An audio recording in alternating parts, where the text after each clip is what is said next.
Hi, girls.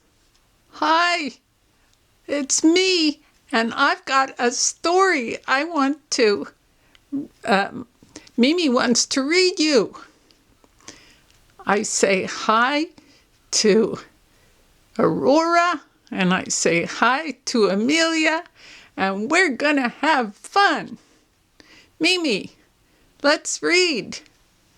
Okay, here I come. I've got a story. I've got a good story. It's about a kitty cat like Aurora has. And what's it called? It's called Puss N Boots. So here's Puss N Boots. Okay. And let's see. There was once a miller's youngest son whose father had left him nothing in all the world save a cat. Meow. How am I to live, cried the poor lad, with no more fortune than this? Puss and I are sure to starve. Oh, Aurora, I know your kitty gets a lot of food. Amelia, do you have a kitty cat? I don't know. Now the cat, having heard his master's words, did not like the sound of them at all. Good Master Carabba, said he, only give me a pair of boots, a plumed hat, and an empty bag, and I will make you rich. Carabba did as the cat asked. And I guess that guy there is Carabba. And Puss, gallantly dressed in his fine new clothes, scooped a measure of grain into his bag and hurried off to the woods. There he quickly caught a rash young rabbit who came to eat the grain. And there's the kitty running with the grain on his back. Puss went straight to the palace of the king. Since the king liked nothing better than rabbit pie, Puss was soon bowing before him. My noble master, the Marquis of Carabas, sends you this gift, said he, and with it the greetings of a loyal subject. Your master is most generous, Puss in Boots, the king replied. And here's Puss in Boots with the load of grain, and there's the king. The next day, Puss trapped 2 plump partridges and gave them to the king. Day after day, he brought some small game and presented it in the name of the Marquis of Carabas. And day after day, the king grew more curious about this noble marquis. Oh, they're going to be at a castle. Or they are at a castle. At last, one morning, he and his daughters, the most beautiful princess in all the world, drove out to learn all they could about him. No sooner did their coach turn toward the river than Puss, the kitty cat, went running home as if his life depended on it.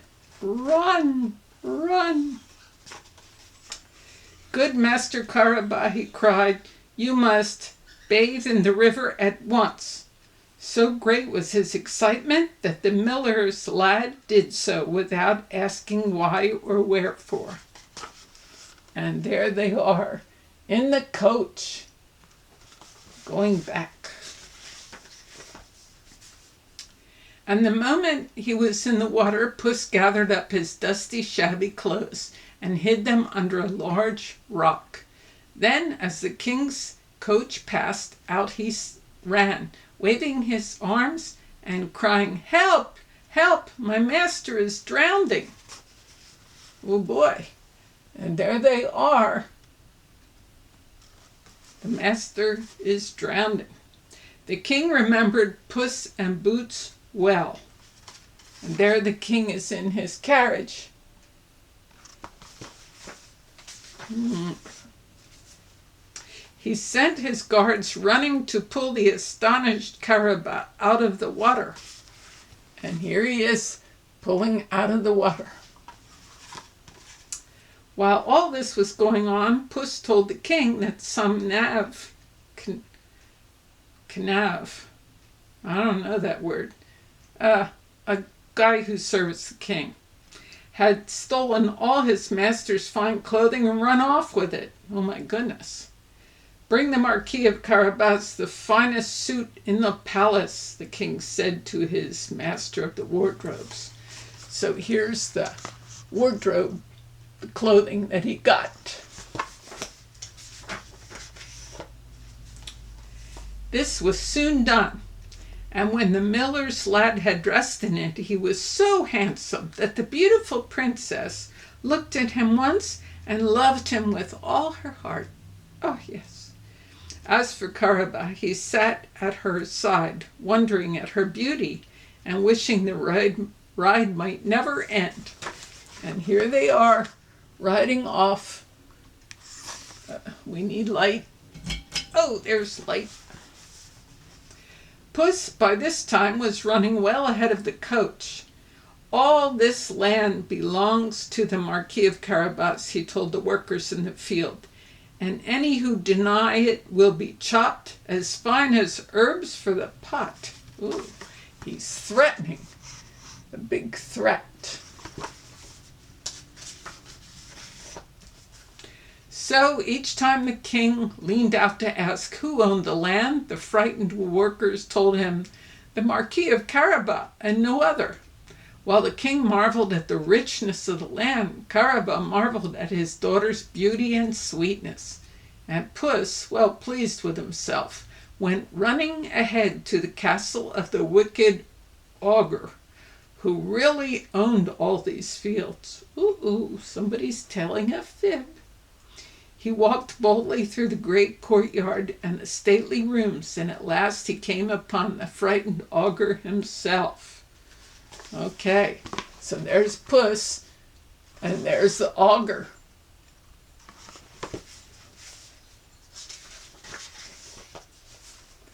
I have heard, said Puss, looking far braver than he felt, that you can turn yourself into a lion, but I can't believe that even you could do that. And guess what? There's a lion. Can't you, the ogre bellowed. In the twinkling of an eye, he had turned into a terrible roaring lion. Rawr! And back into an ogre again. Tricky. Wonderful indeed, cried Puss, but I have also heard that great as you are, you can turn yourself into a tiny mouse. Surely this is not possible. See for yourself, roared the furious ogre, and at once he was a small gray mouse scurrying across the floor. This suited Puss perfectly. One pounce and both mouse and ogre were gone forever. Puss ran to the gates, barely in time to throw them open from the royal coach. So there they are. And there's the little mouse. Are you afraid of mice? I'm not afraid of mice. I hope you're not afraid of mice. Welcome to the castle of my noble master, the Marquis of Carabas, he cried. When the king saw the richness and beauty of the castle, he was sure that the Marquis of Carabas was a proper young man indeed. And after a magnificent feast that Puss had ordered prepared, he declared that no one but the noble Marquis was worthy of his daughter's hand. Both Carabas and the princess were overjoyed. Their wedding took place that very day. Wow. And there's all the food they enjoyed and their wedding. And no one rejoiced more than Puss in Boots, who lived with the Marquis and his beautiful bride forever after. And here they are, living forever after. Well, I hope you enjoyed that. little story. I've been very busy, so I hope you guys missed me. I haven't been around too much, but I got my garden all prepared and ready to plant. And when I plant it, I'm going to video that for you guys. I did plant a bed of asparagus, and I don't know if you know what asparagus is. It's long and green, and it's really yummy. And when you plant it, it takes 3 years before it's mature enough to eat. So I just planted it on Easter Day. So in 3 years on Easter Day, I will have some asparagus to eat. But next month, the soil will be warm enough where I can start growing my other vegetables. I'm going to put in tomatoes and green beans and beets. I like beets, and kale.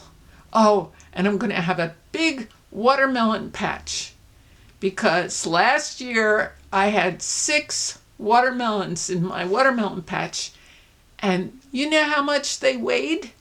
16 pounds each one.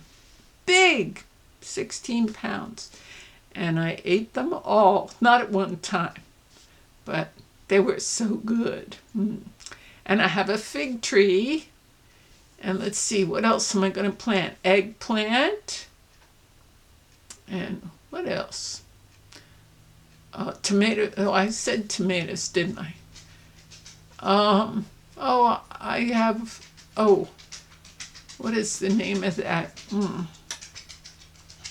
I can't remember the name of it, but it's green. I plant a lot of green things. Lettuce. I'll plant some lettuce. Anyway, so stay tuned for the next video, which I will start. I'm going to plant some seeds, and you will watch those seeds. It's like a miracle. A tiny little seed. It grows into a big plant. So that'll be fun to watch. Okay. Bye-bye, little girls. Oh, and here's our buddy bear. Bye-bye, girls. See you next time at the garden. Bye-bye. All right.